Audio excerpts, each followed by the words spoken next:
Justus wenye wanijui ama Mulia wa Ruto kwa mtandao, ukimtafuta utanipata pale. Sitakosa pia kupeana pole za rambirambi kwa Joanna Ng'eno, sababu ni jamaa mwenye alikuwa amejitolea kupigania watu. Kama kuna jamaa ambaye alikuwa amejitolea kukufa na watu wake, hiyo jamaa ambaye ametuacha, sababu mimi nilikuwa nampenda yeye. Hakutaka tumwambie mara nini, shida ikitokezea anasimama na watu wake. Na sisi kama Wakenya tunapenda watu kama hao. Kiongozi ukimchagua lazima pia umuone akikupigania. Ameenda, lakini sisi hiyo ni kazi ya Mungu, hatuna mengi ya kusema. Najua kuna wale wenye wanaongea sijui nini Torch afanya kazi, sijui alikuwa ameanza kupinga rais, sijui kuna mwingine amesema ati maybe president amepanga ili akuwe na by election ashinde pale. Lakini hayo yote binadamu ni kuongea. Hata mimi hapa leo, kesho msiponiona, kuna wengi watasema maneno mengi kunihusu. Maybe huyu jamaa alikuwa anaenda hivi, wacha aende mara nini. Lakini hiyo yote mimi nasema ni kazi ya Mwenyezi Mungu. Wacha apumzishe, penye ameenda akutane, atusalimie na wenye atapata huko. Sisi ametuachia Kenya, wacha tena Mungu atusaidie tupate mtu mwingine kama yeye Kenya. Bunge power. Wenzetu wa Kalenjin kwa kupoteza kiongozi ambaye anaitwa Joanna Ng'eno, kiongozi ambaye amekuwa anasimama na vijana, kiongozi amekuwa mtetezi wa wasanii. Ni pigo sana Mr. Speaker kwa wasanii wa Kalenjin Nation, ambapo Mheshimiwa Ng'eno alikuwa anasimama na hao kwa anniversaries tofauti akisaidia vijana. Vile ni pigo kwa Jamhuri ya Kenya kupoteza kiongozi kwa hali tatanishi. Ndio, mambo ni mingi na ni wanadamu tu Mr. Speaker. Hata kuna mwingine Ruto ameua huyo, na Ruto hakukuwa nandi. So Mr. Speaker, mimi kama youth representative wa bunge la mwananchi Nyathiru, vile Mr. Speaker, nataka nishukuru wale watu wote wa bunge la mwananchi ambao walikuwa pale kwa shughuli ya uchaguzi ya Council of Elders wa Sinigishu. Nitaanza na rambirambi zangu kwa familia ya wale watu waliopoteza maisha kwa yao jana jioni kwa mkasa ya ndege, ukiwemo na mbunge wa Emurua Dikir Joanna Ng'eno. Tumeona amekuwa ni kama shujaa kwa watu wake. Tumeona kitu yote kifanyika pale Emurua Dikir, Kilgoris ama wapi, tumeona akiwa frontline kutetea watu wake. Kumekuwa na issues ya mashamba huko na nini, tumeona akiwa frontline kwa kutetea watu wake. So tunasema ni pole kwa watu wa Emurua Dikir na Wakenya wote kwa jumla. Asanteni. Na mambo tumekuwa jana na mkasa hiyo ndege, lazima tutatoa rambirambi zetu kama wanabunge kwa jamii zetu wenye wamepoteza wapendwa wao. Tumekuwa na ile issues ya mapikipiki kwamba tutaletewa, hatujajua tumefika wapi mpaka tu address hiyo issue, sababu tukikaa kama viongozi mpaka ijulikane tumefikia wapi ama namna gani. So tunataka ikuwe transparency and clear. So Mr. Speaker, naomba kwamba tutakapo turuhusu tuseme pole zetu, alafu tuandalie kwa mjadala ambayo itafuata. Asanteni sana wanabunge. Bunge power. Bunge power. Ningependa kutuma rambirambi pia mimi kwa nyoma kubwa, pia sisi ni hiyo njia tunaelekea. Na mimi ni kijana ya one term. Lakini kitu yenye ningesema mimi kwa maoni yangu kabisa. Na mimi kwa maoni yangu kabisa, Ruto hakuna kitu amefanyia Wakenya dunia ya maana. Mimi ningeomba Mungu tulichomea Wasingishwe. Unasikia? Tulichomea Wasingishwe. Ruto pia ndege mbebe hivyo. Ndege mchome hivyo. Bunge power. Kitu ya kwanza namshukuru Mwenyezi Mungu kwa kunifikisha siku ya leo. Tumeona mkubwa wetu wa MP wa Emurua Dikir alizunguka mchana mzima, lakini end of the day jioni akatuacha. Wacha tumshukuru tu Mungu. Na hata mwenye huko hapa shukuru Mungu kwa kuwezesha kuona siku ya leo. Mimi langu ni kuambia pole wakazi wa huko Emurua Dikir. Hiyo ni pigo kubwa sana. Wameachwa kweli vinywa wazi sana, wameachwa wakihangaika. Lakini wacha Mungu wafariji katika hali hii. naomboleza yenye mko mnaomboleza, wacha Mungu awafariji. Nawapea pole yangu yote. Mungu awe nanyi wakati huu. Kwa familia ambayo ilipoteza wapendwa wao, poleni sana kwa kiongozi mbunge Joanna Ng'eno. Ni hayo tu, asanteni. Nataka nitume rambirambi zangu kwa Joanna Ng'eno na wenzake ambao wamefariki, na nilikuwa nataka tupige hesabu kama bunge, mnisaidie, ni hesabu nilikuwa napanga. Mjadala ya leo nilikuwa naomba tuongelee, tunataka tufanye bunge kuwe lively, sio?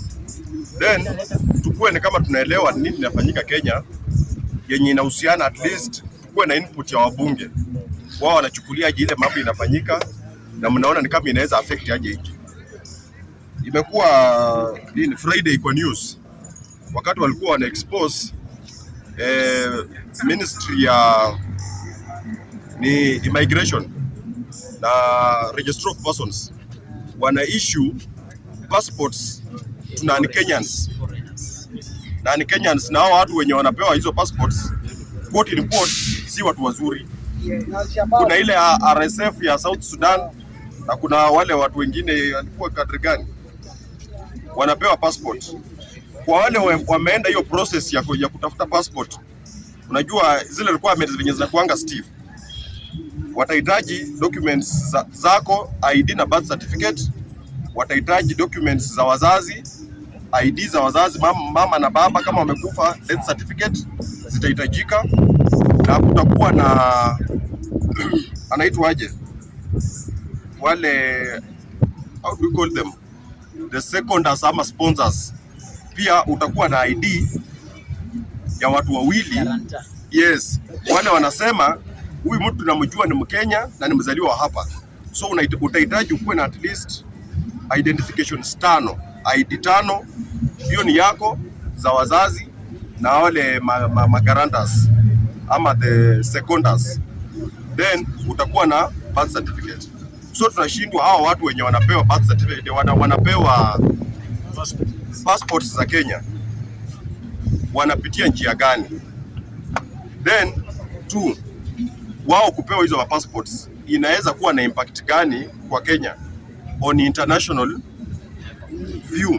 Sababu sasa itakuwa umechukua mtu wa RSF, umempea passport, atoke hapa aende kwingine afanye makosa.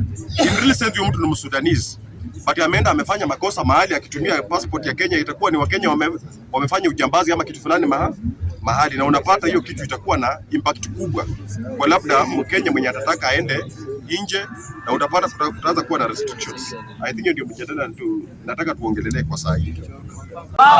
Mimi hata sina haja ya kuongelea hii maneno ya passport ati mara mnaongelea mara nini, sababu chenye Ruto anafanya ilifanywa na itakuja after Ruto kutoka, mwingine atakuja afanye. Asichange barabara mfanye wajenge barabara. Wajenge wazingishu kwanza. Barabara afanye wazingishu. Kile mimi nitasema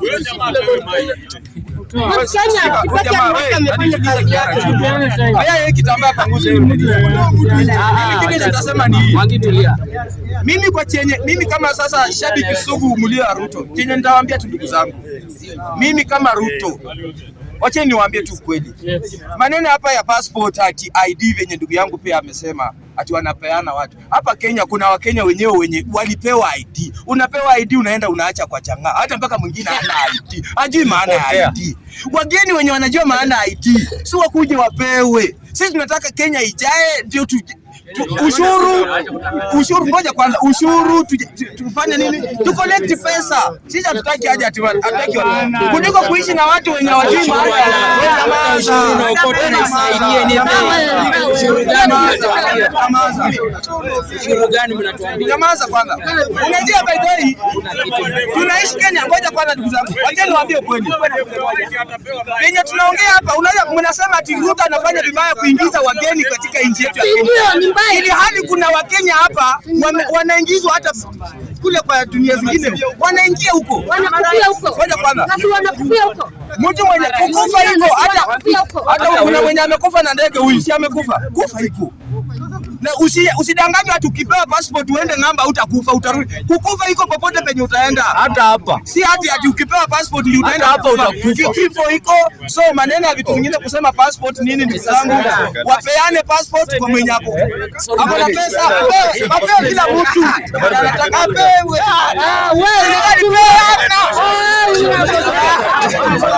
Kwa hii passport kitu yenye ningesema kwa hii passport yenye mnasema mimi ifai. Kwa kitu ya kwanza ifai kwa nini? Kuna wenye wanaenda wanapelekwa nchi nyingine, wanaenda wanakufa. Unasikia? Kuna wenye wanapelekwa nchi zingine wanaenda wanafanya nini? Wanakufa. Hapana wewe. Kuna wenye wanapelekwa nchi nyingine wanaenda wanakufa. Nimedanganya ama sijadanganya? Kweli. Kama Saudi. Watu upelekwa Saudi. Ujue Saudi inakaa aje, unaenda unakufa.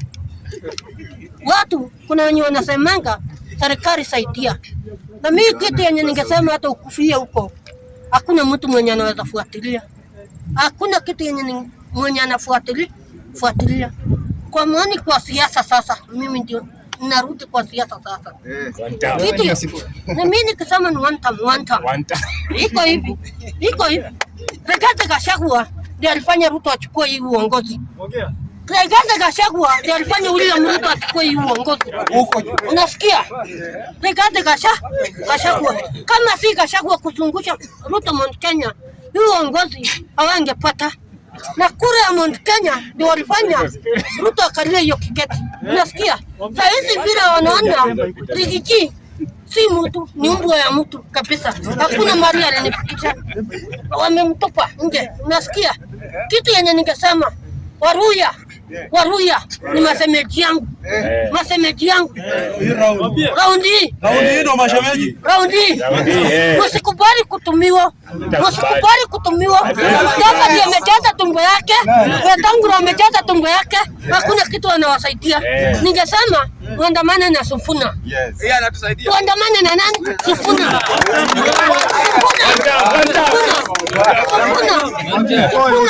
Ndiye anajua shida vile inatokea.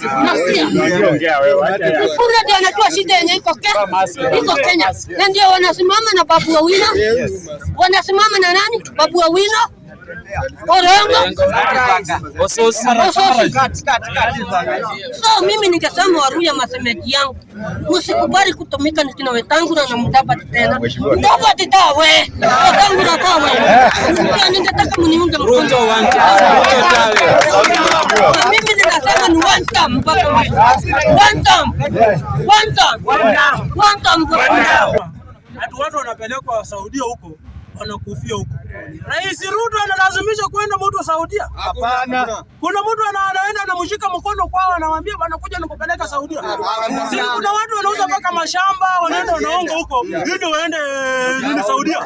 Sasa mtu akienda kukufia huko ni tabu zake, akipeleka kierere yake huko Saudia, Qatar, hiyo ni tabu zake sababu unajua Wakenya wako na kierere sana na mdomo. So msiguze Ruto kwa hiyo mambo bwana na Saudia. Nikikuja upande wa passport, upande mwingine ndarekebisha serikali. Serikali inapewa mafora na nene passport. Na tujue wanatoa wapi madocument yenye mwenzetu huyu ametuambia madocument mingi. Yenye hata ingine hata unashindwa unaweza toa wapi. Tunasukania hata jamaa amepewa document. Lakini sisi kama Wakenya tukienda huko tunasumbuliwa sana kama mimi hapa kimfano nimeenda huko nimesumbuliwa sana naambiwa enda tafuta hii nikienda wananisumbua. Unapata mtu amelipa pesa huko kama 7,000 inaenda inazama sababu vitu yenye alikuwa anaitisha hakuna. Unapata hata mtu mimi baba yake alikufa 19 something huko 1999 2000 unaenda unatafuta kitu kama death certificate. Chifu mwenye anakutuma kwake alikufa. Unaweza enda wapi kweli upate usaidizi kama hiyo? Serikali mimi ninaomba hapo mbadilishe muweka watu wakuwe iko. Isikuwe bana mnatoa watu huko hivyo ndio mnahudumia na sisi ndio Wakenya. Sisi ndio Wakenya. Mnataka si Wakenya tuende wapi? Ni watu. Oye. Bunge oye. Ai watu hawajakuda bwana. Bunge oye. Mimi nimetaka niongelee kuhusu hiyo issue ya passport. Mimi nimekuwa mwathirika wa issue ya passport. And nikikumbuka it was the year 2023-2024. Nimepitia hell 9 good months ndio nikapata passport. Na kwa hii issue ya kupeana passports kwa foreigners, like for example Russia. For example, we have even me, I have my friends. Kitu ya kwanza ndio upewe hiyo passport, lazima uwe na ID. Na hiyo ID, kitu ya kwanza ni ID na birth certificate, ndio kuje kwa hizi vitu zingine za wazazi, vitu gani wewe mwenyewe kwanza. So the question is, our foreigners wanapewa hizo passports. Like niko na wenzangu hapa, siwezi taja, wa Kongo na wa Burundi, kutoka Warundi. Niko na mabeshte yangu wako na ID. So the question is, ndio upate hiyo ID, huwa unaenda through vetting, na yeye si Mkenya, hiyo ID anapata aje? Hiyo ndio kitu ya kwanza. Na ndio ID ndio baadhi ya documents ndio upewe passport. Mimi nakumbuka incidents, nilikosea passport, ilipita na jina na passport na ID. Nilipitia shida sana. And ndio nipewe hiyo passport. Ilibidi ni change ID, irime na passport, irime na birth certificate, ama ni change birth certificate, irime na ID. Summarize. So in short, kile mimi naweza sema, serikali kupatiana passports kwa foreigners internationally, wakiweka sanction kwa sisi wa Kenya. Mimi mwenye Ruto anasema anataka nipeleke. Ruto tumesikia rais akisema anafungua, ametafuta kwa Waarabu sijui wapi njia za kazi. So wakitokea sanction kama sisi wa Kenya, mimi Asla mwenye Ruto anasema anatutetea, wametokea sanction juu ya hizo passport kupeana kwa foreigners, mimi ndaenda wapi? Kenya naweza sema immigration, hapo ndio shida yote iko kwa immigration, corruption, everything iko. So Ruto yeye story na passport na ID kupeana kwa foreigners, mimi nasema tawe. Citizenship na registration ya Mkenya ni nini inaonyesha huyu mtu ni Mkenya? One, you can be a citizen by birth. Ukizaliwa Kenya utapata birth certificate. From birth certificate utapata ID. One, then kuna wale mwenye hakuzaliwa Kenya but ametaka kuwa mwana Mkenya. Ni lazima akuwa ameishi Kenya miaka 7. At least 7 years ndio anaweza pata identification ya kuonyesha yeye ni Mkenya. Ama another one ni by marriage. Mimi ama ukioa mtu mwenye si Mkenya ama mtu aolewe hapa mwenye si Mkenya, hiyo itamguarantee kupata citizenship ya wapi? Ya hapa. But sasa issue ya kupeana passport kwa foreigners si mbaya, but sasa inalingana unapeana kwa nani. Kuna wale the Pan-Africanists, a person from a different country but it is a Pan-Africanist. Huyo anaweza pewa passport bila masharti yoyote. But sasa wale watu wanapewa, kwa nini tunalalamika wanapeana hizo passports kwa watu wabaya? Wanapeana kwa RSF. Wale ni rebels wa wapi? Wa Sudan. Wamekosi vita Sudan, tunawaleta hapa, tunawapea identification documents za hapa. What if tutawakaribisha hapa, then ile shida wameleta Sudan watuletee hapa Kenya? I think hiyo ndio vitu